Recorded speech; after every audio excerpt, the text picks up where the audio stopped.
Our last speaker in this session is Atul Lois. Hope I got that right. An account of the ISO IEC standardization of Simon and Spec.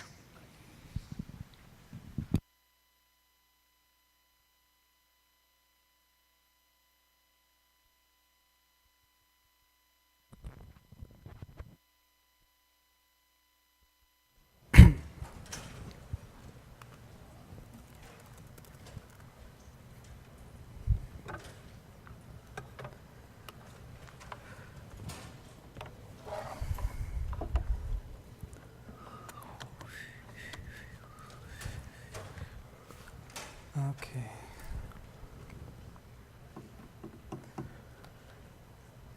Good. Let's discuss the elephant in the room. We apologized. It's time to move on. So, paraphrase, this is roughly what the US head of delegation was telling the room in Jaipur at the ISO meeting. And this was actually to discuss the standardization of new cryptographic algorithms. So the elephant in the room that she brought up, and this was a moment of quite a bit of tension, was of course dually C, right? Which is a NSA-designed pseudorandom number generator, backdoored. And from the Snowden revelations, we know that it was actually an organized program by the NSA in order to subvert standardization efforts. In November 2005, through a fast track, dually C was standardized, even before NIST standardized it. Okay. So going back to, and they called it a challenge in finesse. So going back to the Jaipur meeting, where these new NSA algorithms were being considered. I mean, this was the first ISO meeting where I came, and I was a bit surprised to see this, just 2 years after the Snowden revelations. And in fact, a friendly German delegate pointed out to me that this US head of delegation, Debbie Wallner, was the same person who introduced dually C into ISO. So these two new NSA-designed cryptographic algorithms, Simon and Spec. These are families of block ciphers, where block ciphers are cryptographic algorithms which operate by taking a key and a plain text, encrypting them into a ciphertext. The length of the plain text and the ciphertext is the same. It's called the block size, which I've listed over there on the right-hand side. The different block sizes in the Simon and Spec block cipher families, alongside their key sizes. So block ciphers in general, you could call them the working horses of cryptography. They're used in modes of operation for all kinds of things, for encryption, authentication, integrity, even to build hash functions. So they're quite integral to the ecosystem. So you might be wondering, well, okay, wait, people are still making new block ciphers. You know, what's wrong with the AES? Why are we even discussing this, or even triple this? Well, okay, you can make a very weak argument that we need some diversity in the ecosystem. One block cipher might not be enough, but okay, by this time, there's already tens of very good block ciphers out there. Another reason why new block ciphers are being designed is because of country preferences. There's a lot of countries that do not want to use algorithms which are designed in the West or in the US. So here's a few examples. In fact, China is currently standardizing SM4 block cipher in ISO. But actually, the real motivation for a lot of these new block cipher designs comes from research. Okay, so you have many new settings where existing block ciphers, for whatever reason, for whatever performance reasons, just don't cut it. Okay, so new block ciphers could include implementation-targeted ciphers, you get MPC-friendly ciphers, you get ciphers which are better against side channel resistance, and simply for performance and efficiency gains. So this is where we are then. The NSA, they're proposing new block ciphers, and if you look at the introduction to a document that they posted on ePrint, they kind of explain their motivation as well, where they say in 2011, prompted by potential US government requirements for lightweight ciphers, and concerns that existing cryptographic solutions were unnecessarily restrictive, a team of cryptographic designers was formed within the Information Assurance Research Laboratory of NSA's Research Directorate with the goal of designing foundational lightweight cryptographic block ciphers. Simon and Speck emerged from that research effort in 2013. Okay, so now here we are, these new ciphers designed, motivated. Well, they motivated. Now the question, so why are they coming to ISO? Why are they trying to standardize here? So naturally, I can't read their minds. I don't know why they really want to go after it, but there is a reason why people in general come to ISO to standardize. So say that country A decides to develop algorithm X, okay? And there's country B doesn't like X, and it blocks all products containing X.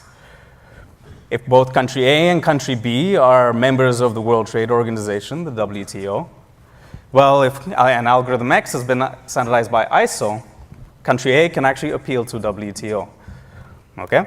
So here's a statement from the former Director General of the WTO. 2 key WTO agreements explicitly urge regulators to base their measures on relevant international standards to avoid unnecessary barriers to trades. These agreements go as far to say that measures that are based on relevant international standards are assumed to be in compliance with WTO rules. Okay, so it's maybe one reason why they want to standardize at ISO. But still, why particularly the ISO? What's wrong with NIST? Why aren't they standardizing these algorithms at NIST? Well, in fact, if you go to an old real-world crypto, it was John Kelsey from NIST. He gave a presentation here right after the Snowden revelations, where he was talking about what NIST was doing in order to, what they were doing to their processes. Okay. And there he says that we'll encourage the NSA to bring proposed algorithms to conferences and standards organizations. Right-hand side, I've listed the 6 steps to publication for a standard. The first 2 are the ones where experts make all the decisions and the proposals. So they go through study periods, they study different algorithms, they create working drafts. And then the working draft is submitted to become a committee draft, and that's where the national bodies come in, and it's 1 vote per country. Okay. ISO works on the basis of consensus.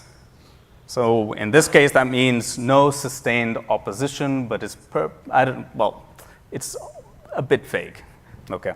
Consensus is not the same as unanimity, that's for sure. And an important thing to keep in mind is that decisions are actually made, the most important decisions are made at physical meetings. Okay.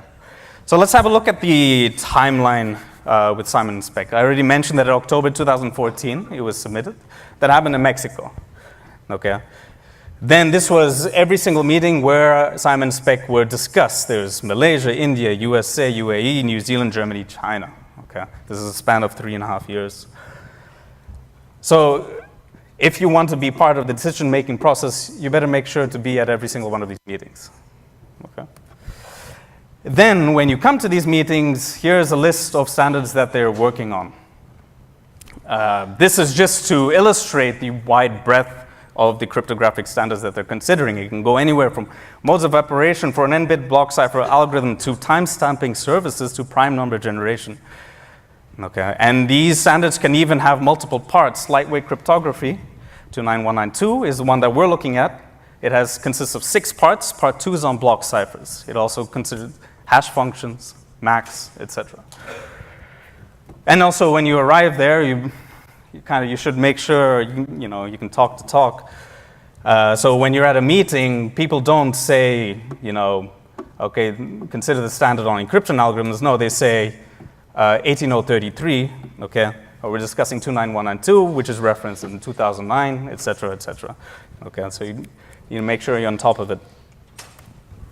So let's make a few observations on this. I already kind of touched upon the fact that consensus is quite ill-defined. It's unclear when a vote needed to be taken by either experts or national bodies, or even when a vote needed to be taken, or how that vote should be taken. This was all completely undefined. One positive outcome of this whole Simon Speck ordeal was that all of this was very clearly then written down as we were going through all of this. And you probably saw, you can get the impression, or I showed you that it actually takes a significant amount of time and resources to properly contribute to this process, okay? You need to be at all the physical meetings, you need to fly everywhere, you need to know all the standards that are happening, you know, understand what's going on. There's directorates that most of the time people don't read in order to understand what consensus is. So this effectively, it limits participation, and especially for academics, then, you know, most people, they just participate for short periods of time, so there's little expertise in at least the procedures, there's little understanding. Now, I put down their lack of expertise. That's not to say there aren't cryptographers sitting in the room there. There are. But there's a wide breadth of cryptographic algorithms. Not every cryptographer is an expert on, you know, prime number generator and modes of operation. They're not going to be able to know all the algorithms, all the analysis on it. So the lack of expertise is rather that it just spread very thinly. Okay. So given all the amount of resources that you need to spend into this, you get a handful of countries that are there all the time, the usual suspects. Okay, either France, Germany, U.S., etc. They always send people. Okay. And then they will determine what these standards look like, pretty much. And then finally, now this is something that's maybe important for ISO. But so the standards, they progress. They progress as best as they can. Okay, so the default is for them to go from one stage to the next. So the burden of proof is actually on dissenting. Okay, you know, if you do not agree with the standardization for a particular algorithm, you need to make sure that you get everybody on board. You need to talk to many different people. You need to be able to explain clearly why it should not be standardized, because otherwise it's going to be standardized. This is great for things if you're going to be standardized, you know, grains of rice, but maybe it's not ideal for security standards. Okay. So what are the resulting difficulties? Well, this whole process, it took 3.5 years from start to finish. I was there for about 2 years of this process. Tomer, who's other person on this presentation, he was there for about a year, and then before that, there were other people as well. And it took 3.5 years despite significant opposition at every single meeting. You know, there were procedural mistakes made. It's complicated. People aren't there. They don't really know what's going on, and they just happen to be in favor of Simon spec progressing. Okay. And I already touched upon this. Every country needs to be approached individually, asking whether they're okay with the standardization of Simon spec. Otherwise, people don't even know that it's happening, and they tend to do automatic approval of standards. Okay. So these were the kind of procedural aspects. Now, what was the meat of the discussion? What actually happened at the meeting? Okay. How did they actually decide whether to keep Simon spec or not? Okay, so the two main things were actually, what took the bulk of the time were discussions on security, okay? Concretely, cryptanalytic results and generic attacks. So here's an example of, this is spec, actually. Just putting up there to show it's actually very simple. Well, I don't know if this is interesting, but there's, of course, a lack of security in the rationale. Okay. The NSA is not going to release their internal analysis. The only thing that they do release is a description of the algorithms and performance results. Now, there was as a result of this whole ISO discussion, they did put up a document on ePrint called Notes on the Design of Simon and Spec. At best, this is a literature review of all the public analysis. Okay. There were many publications. It's such an attractive target for academics. Okay, a lot of publications on the analysis of Simon and spec, which is good. I can't object to that. That's, you know, cold and hard facts. Yeah, people analyze the scheme a lot. Okay, but let's.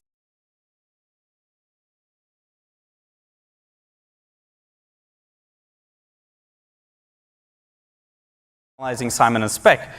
But put it in context, okay? Because there was no security rationale, any attack was publishable, okay? Any attack was a new result. At that point in time, ARX ciphers, okay, which is the type of design that these block ciphers are, roughly, they're generally less well understood in academia, okay? The academics, they decided to go a different route. They didn't analyze ARX ciphers as much because they're more ad hoc, requires much more software to analyze, to automate the analysis of these algorithms, okay? So because it's generally less well understood, of course, you're going to get a lot more results. And then, despite the fact that there were countless publications cryptanalyzing Simon spec. There's hardly any on understanding the key schedule. Okay. So, good. And then finally,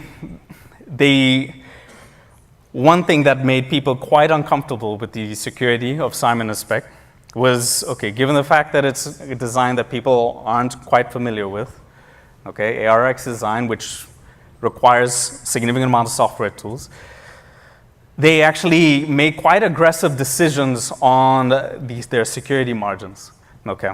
Meaning the amount of rounds within the cipher that could be attacked, okay?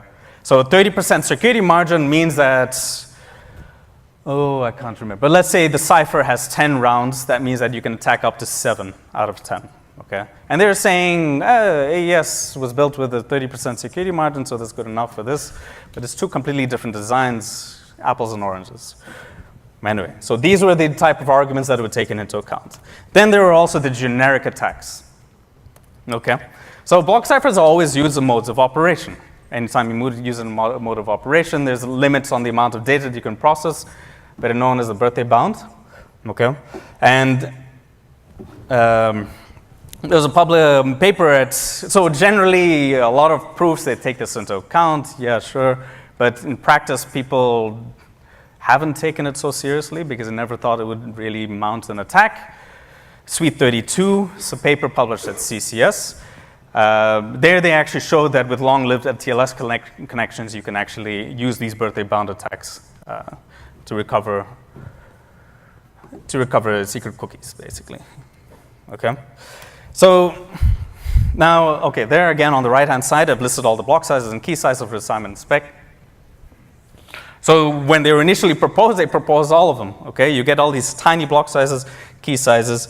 At the very least, in this 29192 standard on lightweight cryptography, there is a minimum set for minimum bit security. So they said all these ciphers, they should be at least 80 bits, have 80-bit security, okay?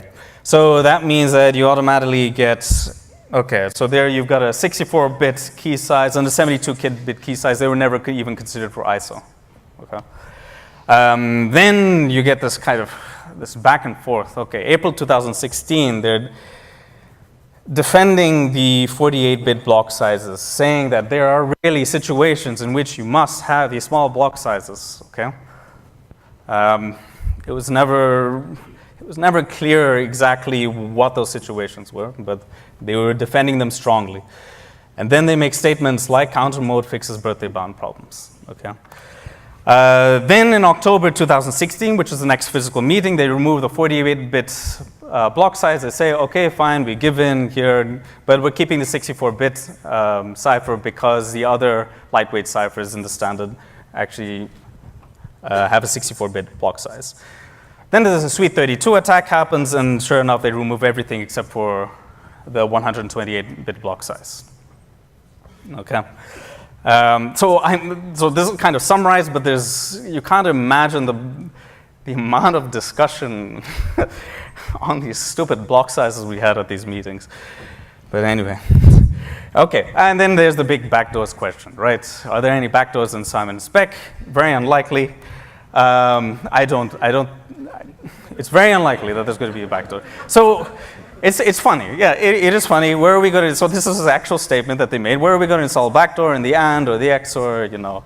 It's great, but okay, let's not. There is a more serious question here. There's some actual research you can do, and there's proper answers you can have, right? Is it possible in general to backdoor block ciphers? Right? It implies public key encryption. Maybe you can get white box crypto out of here. Anyway, there's some serious research questions in here. I'm not saying we should put on the tinfoil hats, but let's not be anti-intellectual as well. Okay. Good. And then finally, alternatives. Okay. What do we have? So AES is good for the vast majority of use cases. Okay. I remember again in that Jaipur meeting, there was actually someone from Microsoft who was just openly questioned, look, we don't ever find any situations where AES is not good enough. Why do we need this? But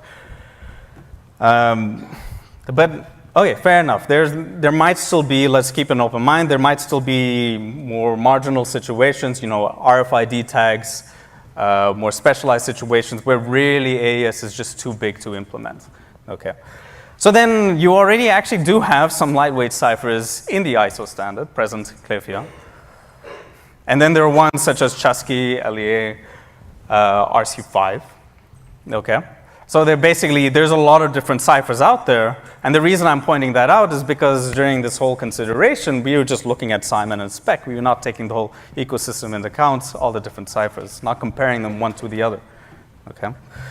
If you're uncomfortable with the fact that key schedules are poorly understood, maybe you should use permutation-based crypto, where there aren't any key schedules or very simple key schedules. Okay. But permutation-based crypto, except for in hash functions, never considered in ISO, right? Simon and Spec, for just conventional block ciphers, really we should be building tweakable block ciphers, much more useful for modes of operation because they avoid birthday bound attacks. And that's why it's so great that I hope that they get funding, but this lightweight cryptography competition is good, right? Because it's complicated. There's a lot of things to consider over here. Should we really be putting new cryptographic algorithms into ISO so that they could be considered into isolation? We're in a place where people are stretched thinly. Right. So to summarize, and this is I'm quoting from the document that WG2 published once they removed Simon Spec.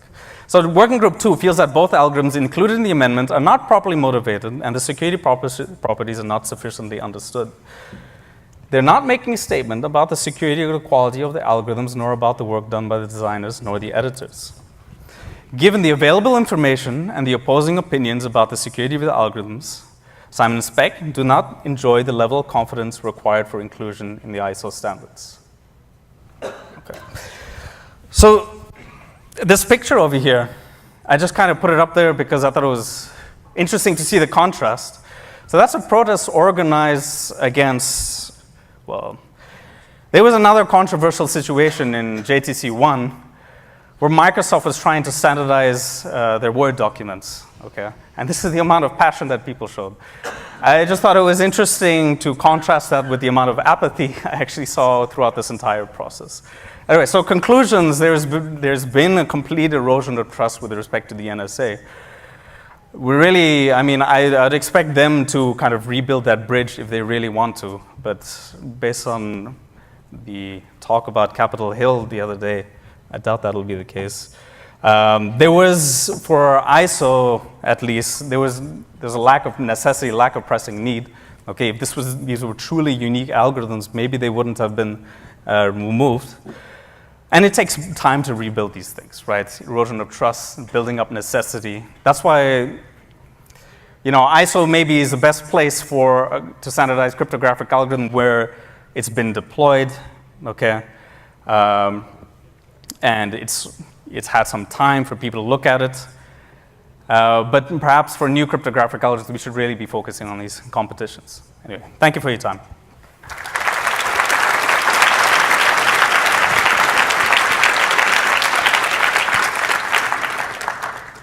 Okay, it officially is time for the coffee break, but I think we can take one or two questions. Hello? Yes, quick question on improving. We noticed that when the attacks on 32-bit was made, they immediately removed 32 bits, they removed 64 bits, Sure. they removed, so all of those, yes, those lines, they removed them off. And they, what about if something similar to the birthday attack was found, or would they have had enough time to, or would they have been given the time to improve upon the algorithm, make it say tweakable, and then resubmit? Yeah, absolutely. I mean, they could resubmit right now. They can keep resubmitting as much as they want. Yeah. Thank you. Hello, I'm Rob Campbell. I'm from the Evil Empire. That's not Microsoft. I'm from NSA. Okay. I'm not a part of the Simon and Spec design team, but I have to sit in the same cube with most of them. Okay, yes. And so I put up with the gripes. I understand. Simon and Spec, believe it or not, were supposed to be part of NSA's attempt to rebuild trust. I see. Maybe this was just not the right time for the ISO standardization. We will continue to use them. Actually, you've answered a lot of your questions in your own slides. Yeah. One of the reasons we went to ISO was we had a customer, the one you called logistics group, who wanted RFID and lightweight crypto in it, obviously. And certainly at the time we got started, there really wasn't something there. Mm-hmm. So we are in the business of designing what's needed for the U.S. Defense Department. We designed what's needed, and because they, for whatever reason, decided it had to be run through a standard, it ran through a standard. And I think you mentioned the RFID standard. I think Yes. I'm not sure. SC31, yeah. I do my best to ignore them from time to time when they get going on it. I think it actually is in the standard. So we've got our 90% solution. We're going to be using it in various internal applications, which I'm not going to talk about. I'm sorry. And we've got our logistics folks happy. And more to the point, yes, ARX is a fairly new architecture. That's spec. Geez, I wish they didn't both start with S. I'm constantly screwing it up. But it's not that new. Three Fish, absolutely. the center of skein is ARX. Yes, yes. I think people have really grown in their understanding of it. There was initial complaints that these are unanalyzable, but now they're sufficiently analyzable. Yes. That I think there was even one paper saying, we've got better rotations than yours, which would be true, but I don't think by much. And that's, to give credit, that's also largely thanks to Simon Spec that people really started putting a lot more effort So into I it. would encourage folks to keep looking at them. Make use of them. If you don't like our rotations, put different rotations in. They're pretty robust designs. You're probably not going to damage the security much by changing them a little bit. Yes. So can I ask you one question, yes, actually? sir. So I did notice throughout this entire process that the people were very passionate. The people I don't know why. from the NSA. I don't know why. I was not there that day. Thank Okay, God. sure. Yeah, but I was quite surprised at the I'm statements sorry, that were we had made. an awful lot of cryptanalysis by Twitter, and that can't be productive. So, you'll see more of us. Hopefully, we will continue to rebuild. Yeah, that's good. So, sorry. Thank you. I'm Yeah. sorry. I tried to phrase this as a question, but despite years of watching Jeopardy, I just couldn't.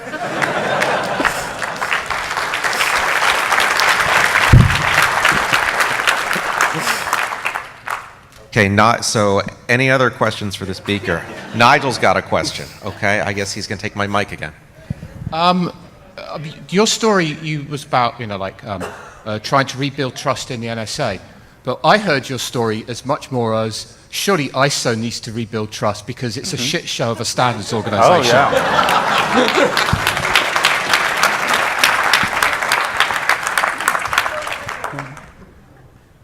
All right, with that, if there's nothing further, let's thank Atul. Let's thank all the speakers.